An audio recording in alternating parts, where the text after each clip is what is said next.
Hey everyone. तो start करते हैं। जो कंपनी लोग को इसका हम रिवीजन कर रहे थे, तो हम प्रॉक्सी पे थे, अगर तुम्हें याद होगा। तो प्रॉक्सी के बारे में एक बार फिर से बता देती हूँ। प्रॉक्सी मतलब किसी के बिहाफ पे जनरल मीटिंग्स अटेंड करना। बोर्ड मीटिंग में प्रॉक्सी अलाउड नहीं होता है।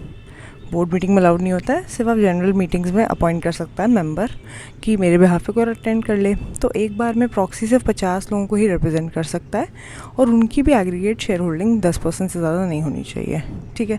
वरना एक आदमी के हाथ में बहुत सारी वोटिंग पावर आ जाएगी, ठीक है।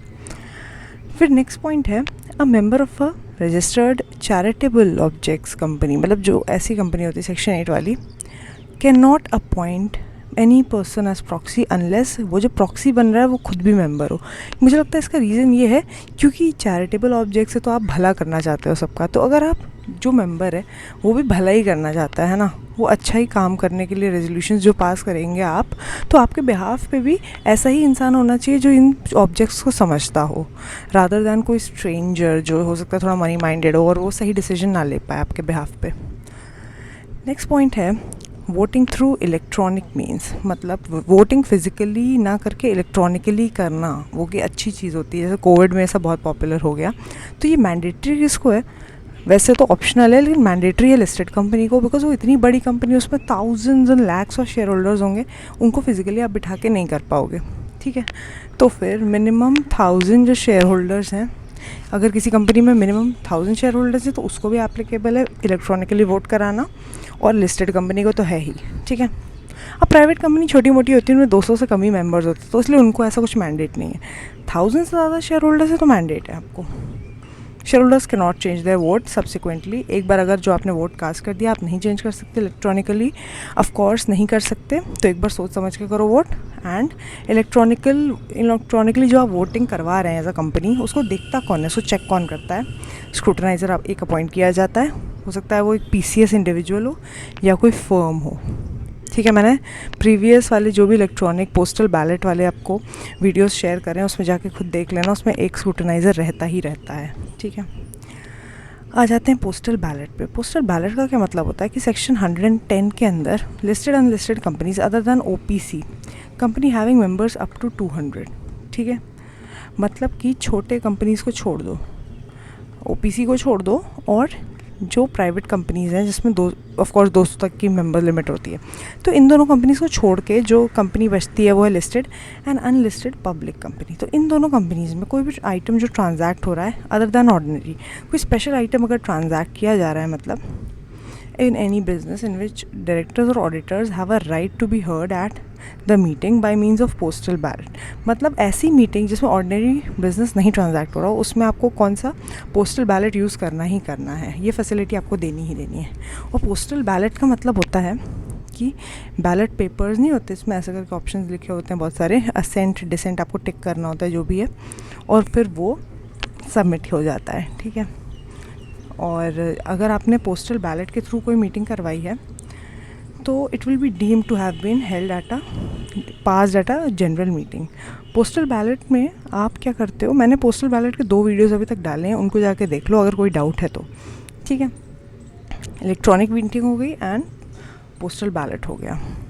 तो इसमें इंपॉर्टेंट पॉइंट्स क्या थे कि किसको किसको एप्लीकेबल है, तो वो चीज़ याद रखने वाली है, बिकॉज इसके एमसीक्यूज़ में चांसेस होते हैं आने के। फिर resolution requiring special notice. Special notice, ठीक है। स्पेशल नोटिस मतलब एक ऐसा खास नोटिस दो एम्फेसाइज करके, notice of the intention to move such resolution shall be given by the member holding not less than 1% of total voting or power or shares on which aggregate sum is not less than 5 lakh। मतलब कि special notice की क्या requirements हैं। Special notice is given to the company, कौन दे सकता है? ऐसा मेंबर जिसके ये होते हैं holdings.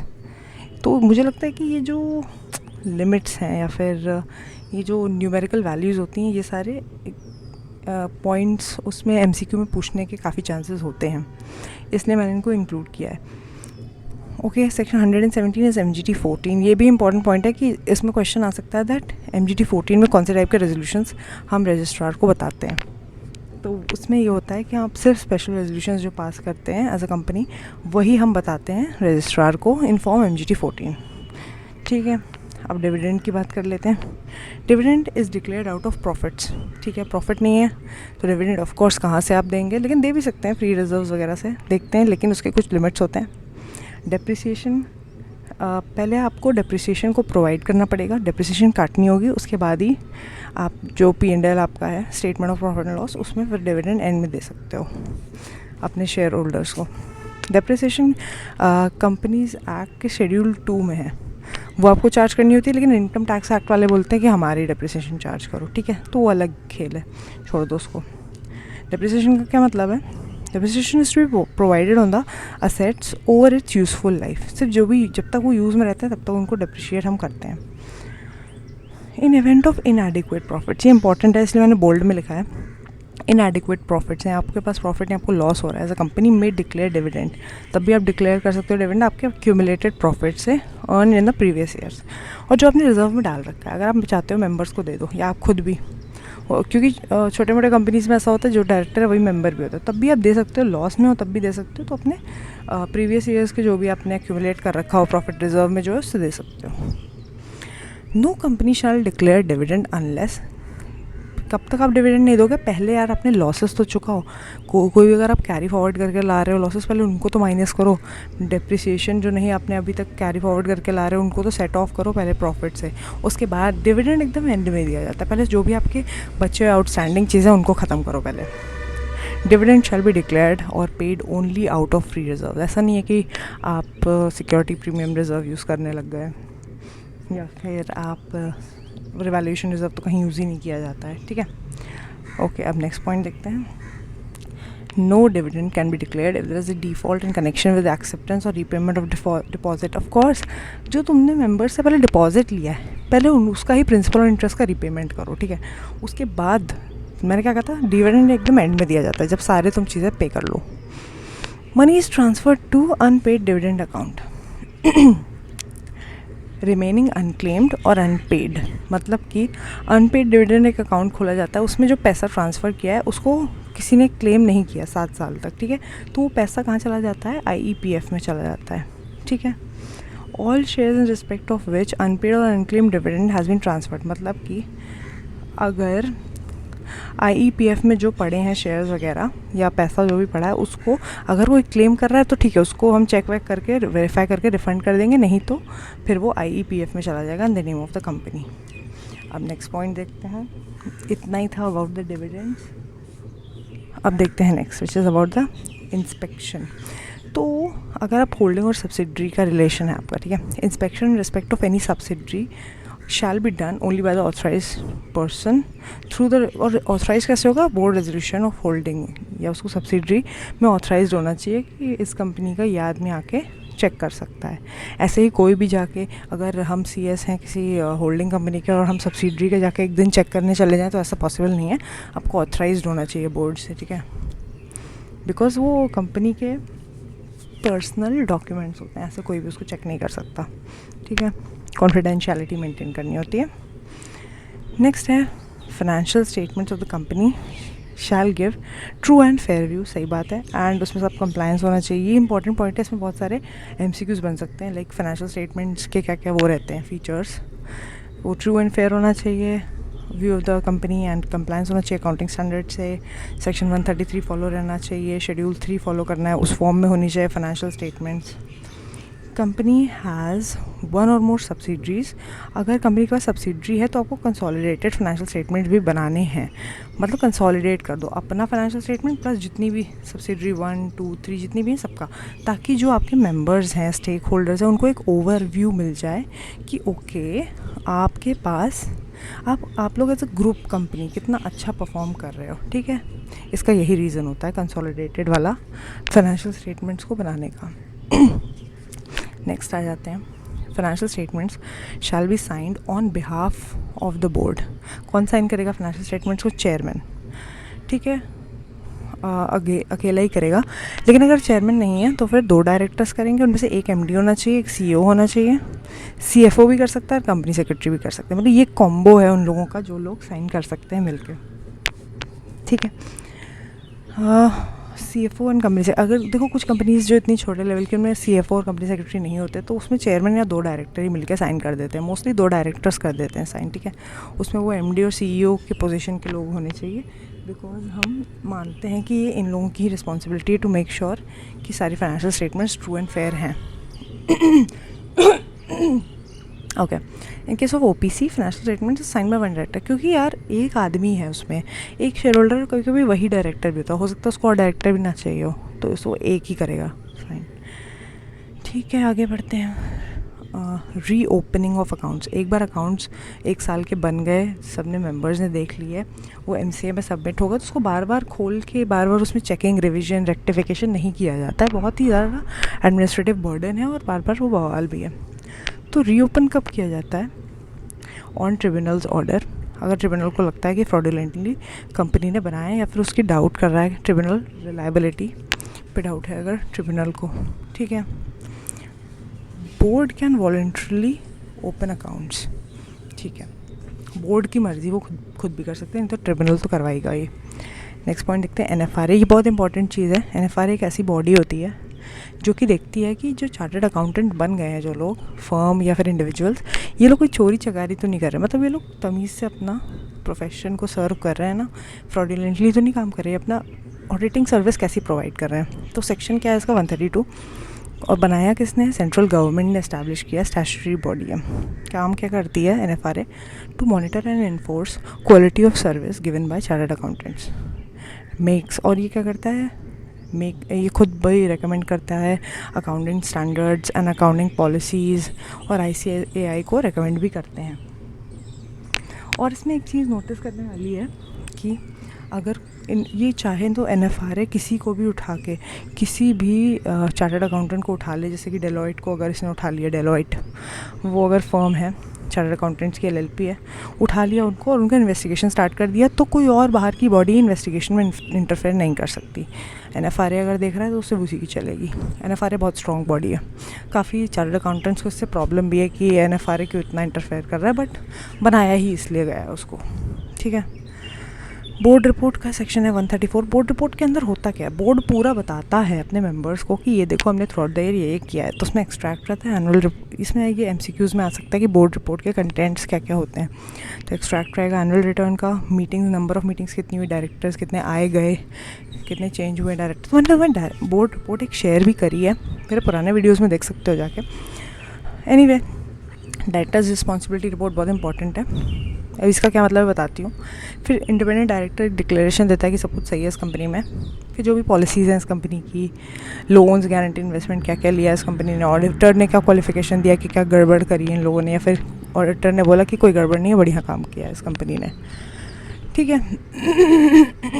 Reserves, material changes in KMP, energy technology conservation के लिए कंपनी ने क्या क्या किया, CSR क्या है, ऑल दोज थिंग्स आ जाते हैं इसमें। तो ये कंटेंट्स इंपॉर्टेंट होते हैं, एग्जाम पॉइंट ऑफ व्यू से MCQ में आ जाता है। क्योंकि अब डायरेक्टर्स रिस्पॉन्सिबिलिटी रिपोर्ट क्या होता है? DRR, ये इट्स लाइक ए डिक्लेरेशन है जो बोर्ड देता है। बोर्ड ये डिक्लेयर कर रहा है कि सारे फाइनेंशियल्स ड्यूली प्रिपेयर हुए हैं, कोई एरर्स और मिसस्टेटमेंट नहीं है, कोई फ्रॉड नहीं है उसमें, ऐसा डिक्लेरेशन। डायरेक्टर ऐसी रिस्पॉन्सिबिलिटी ले रहा है इस रिपोर्ट में कि सब सही है, हम रिस्पॉन्सिबिलिटी ले रहे हैं, कल कुछ गलत हुआ तो हम सेक्शन 47 के अंदर ऑफिसर एंड डिफ़ॉल्ट बनने को तैयार हैं, ठीक है। CSR का क्या है? सेक्शन 135 पता ही है, फुल वीडियो मेरे चैनल पे देख लो जाके। CSR के लिए क्या क्या इंपॉर्टेंट रहते हैं, उसकी जो लिमिटेशन होते हैं, किस कंपनी पे एप्लीकेबल हो जाता है CSR, जो आपका नेटवर्थ, टर्नओवर और नेट प्रॉफिट होता है, और कितना परसेंट रहता है? 2% of the average 3 years net profit. तो मेरे चैनल पे पड़ा है एकदम, उसमें अपडेट्स भी हैं जो इस साल आए हैं 2023 के लिए, इंपॉर्टेंट अपडेट्स। तो मुझे लगता है CSR ज़रूर देख लेना एक बार जाके वीडियो, यहाँ मैं नहीं कवर कर रही हूँ बिकॉज अभी मैंने कुछ दिन पहले ही बनाया है वो, ठीक है। और इंटरनल ऑडिट का क्या सीन है? इंटरनल ऑडिट सेक्शन 138 में होता है, किस किस को मैंडेटरी है? लिस्टेड कंपनी को है, और पहले प्राइवेट कंपनी को देख लेते हैं, और फिर ये रहा पब्लिक कंपनी। अब ये तुम सोचोगे ये DPLT क्या है, तो ये इजी वे है याद रखने का लिमिट्स को। डिपॉजिट्स 25 करोड़ से ज़्यादा हैं, paid up share capital 50 crore से ज़्यादा है, लोन 100 करोड़ से ज़्यादा है, टर्नओवर 200 करोड़ से ज़्यादा है, और इनमें सिर्फ L और T, loans and deposits. Loans and turnover. तो ऐसी कंपनीज़ को ये लिमिट थ्रेशोल्ड क्रॉस हुई तो इनको करना ही करना है, इंटरनल ऑडिट रखवाना ही रखवाना है, इंटरनल ऑडिटर अपॉइंट करना ही करना है। वो कोई एम्प्लॉय भी हो सकता है या फिर कोई आउटसाइडर एक्सटर्नली भी हो सकता है। अब देखते हैं फर्स्ट ऑडिटर क्या होता है, जो स्टैट्यूटरी ऑडिटर होता है। तो इसका भी मैंने फुल वीडियो बना रखा है, वो जाके तुम लोग देख सकते हो, क्योंकि उसमें क्या इंपॉर्टेंट होता है चीज़। जो फर्स्ट ऑडिटर आता है वो जो फर्म भी होती है उसका क्या टाइम पीरियड होता है। इंडिविजुअल 5 साल के लिए आ सकता है और जो फर्म है 2 साल के लिए आ सकता है, 10-10 साल ईच। तो उसका एक फुल वीडियो है, जाके देख लो, उसमें बहुत अच्छा प्रैक्टिकल एग्जांपल भी है, तो वो काम आएगा तुम लोग के बहुत। और इस पर तो मुझे लगता है काफ़ी चांसेस हैं। Incoming and outgoing audit firm, मतलब कि एक फर्म है जिसका या ऑडिटर इंडिविजुअल उसका वो ख़त्म हो गया, जो आउटगोइंग है मतलब उसका टेन्योर ख़त्म हो गया है, और जो आ रहा है नया अब उसकी जगह पे। तो ये दोनों एसोसिएटेड नहीं होने चाहिए, रिलेटेड नहीं होने चाहिए। ऑब्वियसली अगर ये दोनों एसोसिएटेड या रिलेटेड है तो हमको इनको एक ही मान लेंगे ना। तो अगर दोनों एक हैं तो एक का टेन्योर ख़त्म हुआ तो मतलब दूसरे का भी टेन्योर ख़त्म हो गया।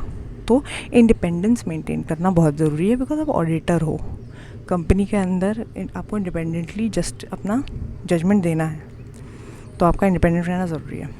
अच्छा, अब ये देखते हैं, बस ख़त्म, 2-3 पॉइंट्स और हैं। Resignation of auditor resigning from a company should file with in 30 days. Auditor की रिस्पॉन्सिबिलिटी है, तुम रिज़ाइन कर रहे हो, you have to file statement in prescribed form. एक फॉर्म होता है, आपको आरओसी को और कंपनी को उसमें बताना है कि ये मेरे रीजंस है, इस वजह से आई एम रिज़ाइनिंग। कंपनी के ऊपर ये रिस्पॉन्सिबिलिटी तब आएगी जब अगर ऑडिटर बोल देगा मेरे बिहाफ पे तुम फाइल कर दो। लेकिन मुझे ऐसा लगता है ऑडिटर को स्पेसिफिकली यहाँ पे लिखा है, अगर खुद रिज़ाइन कर रहे हो तो खुद ही बता दो, ठीक है। ये रहा सेक्शन 140, तो ऑडिटर को ही नोटिफाई करना होता है। अ company should pass special resolution with prior approval of central government before removing it's auditor before expiry. Auditor की जो टर्म है 5 साल, 10 साल या 1 साल की भी है, तो उससे पहले अगर तुम निकाल रहे हो उसको, तो ये तो एक इम्पॉर्टेंट चीज़ होगी ना कि क्या रीज़न हो गया भाई कि तुमको खुद निकालना पड़ रहा है। वो खुद रिज़ाइन कर रहा है तो अलग बात है, तुम रिमूव कर रहे हो एज अ कंपनी, तो स्पेशल रेजोल्यूशन लगेगा। हो सकता है कि उस ऑडिटर को कुछ तुम्हारे अंदर की चालाकियाँ पता चल गई, कुछ फ्रॉड तुम कर रहे हो पता चल गया, तो कंपनी को ऐसा लगा होगा कि शिट ये हमारा बताना दे पूरा, तो इसको तुरंत रिमूव कर देते हैं, चलो बोर्ड रेजोल्यूशन पास करके। तो नहीं, वो नहीं होगा, आप रिमूव नहीं कर सकते बोर्ड रेजोल्यूशन से। आपको जनरल मीटिंग बुलानी होगी, ईजीएम, और स्पेशल रेजोल्यूशन पास करना होगा, और फिर सेंट्रल गवर्नमेंट का पहले अप्रूवल लेना पड़ेगा, समझ रहे हो, ताकि कंपनी ये चालाकी ना कर पाए। इसलिए इतने सारे इस पर रिस्ट्रिक्शंस हैं। तो ये भी एक इंपॉर्टेंट पॉइंट है कि कैसे ऑडिटर को रिमूव किया जा सकता है। रिमूव, नॉट रिज़ाइन, रिज़ाइन वो खुद करता है, रिमूव हम करते हैं। नेक्स्ट है सेक्शन 143, ये तुम्हें पता ही है, ये हर ऑडिटर पे लगता है, कॉस्ट, सेक्रेटेरियल, फाइनेंशियल ऑडिटर जो भी है।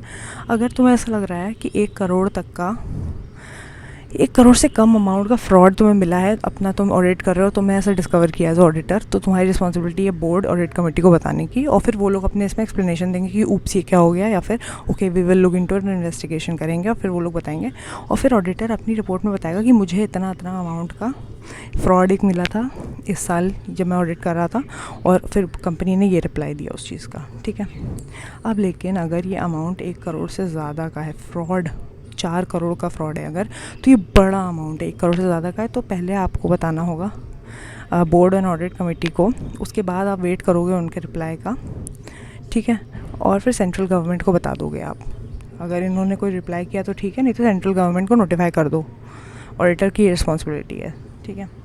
फिर अकॉर्डिंगली डील किया जाता है। तो इसमें 1 करोड़ का अमाउंट की वैल्यू इंपॉर्टेंट होती है कि 1 करोड़ से ज़्यादा या कम तो सेंट्रल गवर्नमेंट कब इन्वॉल्व होती है, जब 1 करोड़ से ज़्यादा है तो इन्वॉल्व होता है सेंट्रल गवर्नमेंट, ठीक है। Section 144, auditor not to render certain services, ये तो तुम्हें पता ही है। ये सर्विसेज ऐसे एमसीक्यू फॉर्म में आ जाती हैं और तुम्हें बताना होता है इसमें से कौन सी ऐसी सर्विस है जो ऑडिटर रेंडर कर सकता है। तो देख लो, ये हैं जो ये नहीं कर सकता। देखो, ऑडिटर का मतलब क्या है, वो एक इंडिपेंडेंट आदमी होता है जो चेक करने आया है सिर्फ, ठीक है। अब वो एक्सटर्नल आउटसाइडर आदमी है जो चेक करने आया कि तुमने सब काम ठीक से किया है कि नहीं। अब तुम उससे, अगर ये सारे इंटरनल नेचर के काम है, ये सारे इंटरनल काम तुम उससे कराओगे तो इसकी तो वो हो जाएगा ना, इंडिपेंडेंस हैम्पर हो जाएगी। तो इसलिए ये सारे रीड कर लेना पॉइंट्स। जैसे कि एक बार बता ही देती हूँ, अकाउंटिंग, बुक कीपिंग, मतलब ये अगर तू खुद सोचो, खुद ही ऑडिटर तुम्हारी अकाउंट्स भी बनवा रहा है तो ये खुद ही कैसे चेक कर लेगा उसको, है ना। और इंटरनल ऑडिट भी कर रहा है तो एक्सटर्नली कैसे अपना इंडिपेंडेंटली ऑडिट कर पाएगा। और ये सारी सर्विसेज, ठीक है। अच्छा तो ये ख़त्म हो गया है, ठीक है। सो आई थिंक पार्ट 2 इतना ही रखते हैं। अब मैं एक पार्ट में और कवर करूँगी जो बाकी की इम्पॉर्टेंट चीज़ें होती हैं जिसमें MCQ बनने के बहुत हाई चांसेस हैं। तो आज मैं हो सकता है शाम तक वो वीडियो रात तक डाल दूँ, तो एक बार चेक ज़रूर कर लेना, बिकॉज 30th को ही है और आज 24 हो गया है, तो अच्छा रिवीजन हो जाएगा तुम लोगों का, ठीक है। एंड वीडियो पसंद आया तो लाइक शेयर सब्सक्राइब कर देना। Thank you.